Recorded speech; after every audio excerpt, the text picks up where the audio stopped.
You never truly get over the first pucker of your nips when that mountain air hits you, I say as I stuff my mittened hands into my jacket pockets while I survey the backdrop of freshly powdered mountains.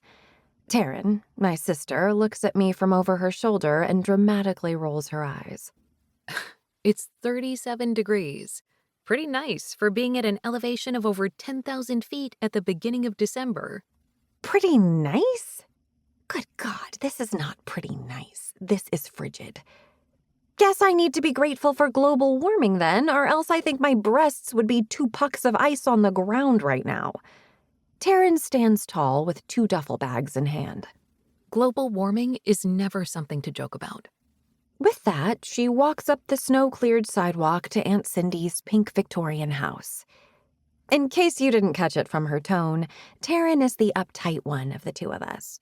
Being the older sister has led her to adopt a starchy, prickly, slightly severe personality.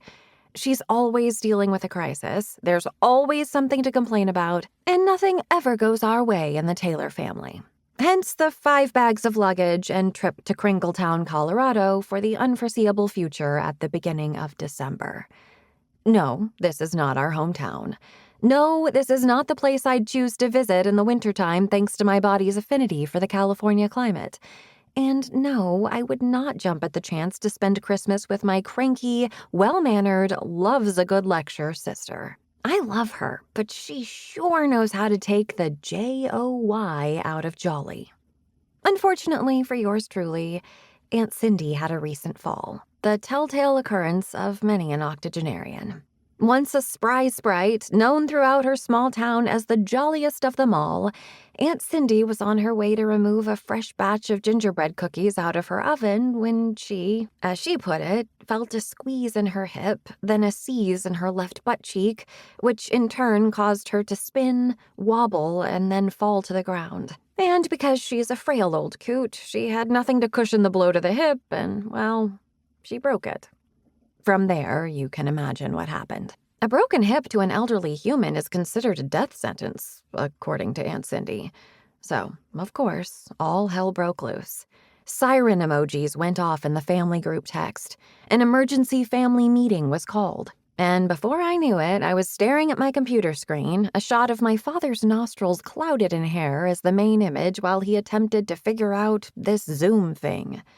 Mom sobbed in a sarong decorated with birds of paradise from her timeshare balcony in Cancun.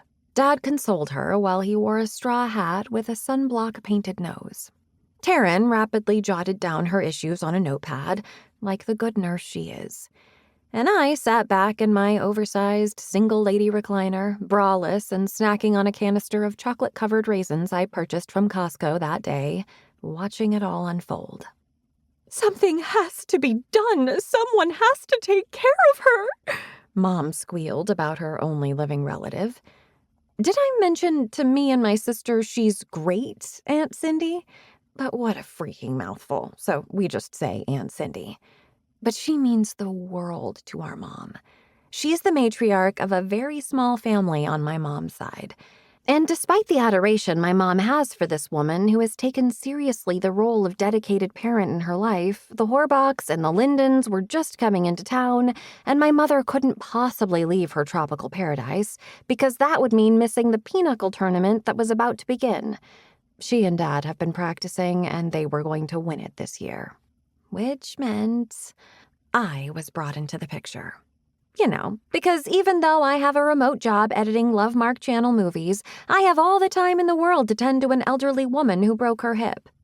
Now, just between you and me, I do have the time because I'm not currently editing anything. Currently on a break with editing, putting me more in watch mode right now, leaning into the Lovemark holiday movie schedule, but they didn't need to know that. But it was decided that I, Storee Taylor, was nominated to take care of Aunt Cindy. And frankly, I have no clue how to take care of an old woman with a bum hip, so probably not a bright move on the family's part. Are you just going to stand there, or are you going to help me with the bags? Taryn asks, snapping me out of my thoughts. Just getting used to the thin air, I say and press a hand to my chest.